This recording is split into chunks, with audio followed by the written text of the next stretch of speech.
JP, pangatlong araw mo na ito ngayon nagbalik para sa code C mo na additional ha. Sana pumasa ka na. Bibigyan kita ng isang pointer.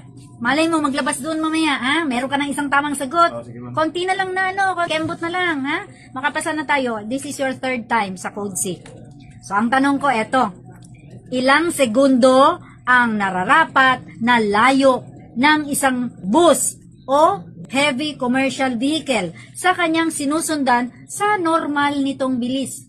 O, letter A, isang segundo. Letter B, 1.5 na segundo. Letter C, 2 segundo o 2 segundo. O letter D, 4 na segundo. Ako sa 4, ma'am.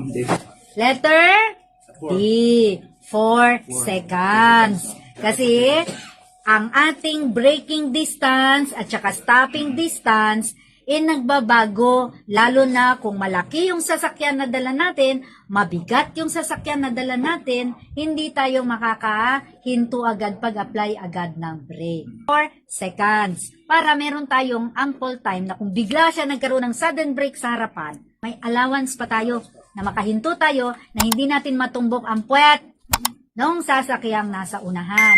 Kaya talaga very important yung distance.